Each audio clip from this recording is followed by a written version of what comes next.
All right, we have some severe weather hitting awfully close to Grand Junction right now. Let's join meteorologist Ethan Kowalski with more on that. Yeah, Bernie, our America's Mattress live tower game has a great view of it right here behind me. I mean, if you just look at north at all, it's hard to miss. Heavy downpours to the northwest of town, right in between Junction and Fruita is where that cell moved through earlier. It's been warned by the National Weather Service. We do have a severe thunderstorm warning here in the orange attached to it, and that is for hail, an inch size, is about the size of a quarter, and on top of that, 50-mile-per-hour gusts. So if you have been in the area recently, you definitely do want to stay inside and check on anyone who you do know lives in the area. It is passing up towards our north in the Book Cliffs, though, so a lot less people living up there, but it could bring a little bit more of that moisture and destruction up towards Battlement Mesa. So we'll be keeping an eye on it to see what the results are that as it starts to move towards our north up towards the Book Cliffs. We have seen strong gusts too throughout much of the day, 22 miles per hour right now in Grand Junction, 31 miles per hour in Battlement Mesa, 25 in Montrose. So we're starting to get in the 25 to 30 mile per hour range because we've seen these stronger isolated cells, although again we associated stronger gusts with the cell we just looked at. Grand Junction, has had one of the strongest days of rainfall here, a little under a 1/10 of an inch, or a 20th of an inch of rain, about a 1/5 of an inch here.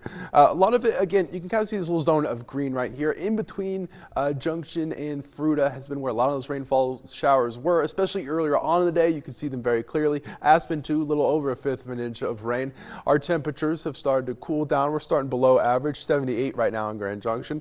We're about one of the only places those that are seeing those below average temperatures because we're where that moisture is focused right now, and that is going to kind of shift over these next couple of days. We'll time it out for you right now because this low pressure system is going to get closer and closer, and as it does, a little less Gulf flow, a little more Pacific flow, and that's going to change just where that moisture is located here on the western slope. So what we've seen in Grand Junction is those isolated periods of stronger rainfall, and of course now we've seen hail associated with that cell towards our northwest. We've seen these gusts too, not just because of those stronger cells, but because the jet stream is moving right over the western slope. This is Thursday at 6 p.m. That means we are going to see those stronger winds as we head into these next couple of days. Shouldn't look too unfamiliar to what we talked about earlier, getting up to those mid-20s to low 30s for many of us in the lower portions of the valley. It shouldn't get much stronger unless you are caught under a stronger cell like we have seen today. So severe thunderstorms are on the table in those smaller isolated incidents. And let's talk a little bit more about rainfall periods. It is going to calm down tonight. We're kind of really on the back end of any rainfall as we head into the evening. Wednesday, though, is going to bring another chance for those showers. I want you to notice the positioning of these two. We're seeing a lot of moisture buildup on the models right now, kind of in this area down here, Delta and Montrose.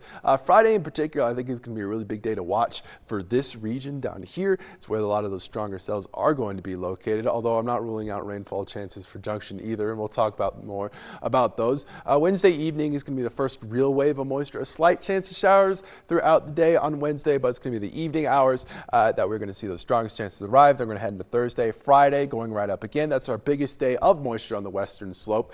61 degrees will be our low this evening, and tomorrow 91 will be reaching Grand Junction, 87 Paonia. Those mid-80s, around a little couple degrees above average for many of us.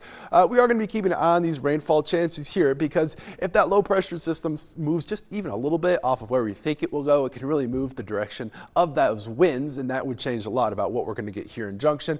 Friday 80 degrees, 75 on Saturday, feeling really cool. Montrose 82 on Wednesday, 78 on Thursday, again those lower 70s during the later portion of the week, but we'll clear out and warm up as we get into the early days of next week.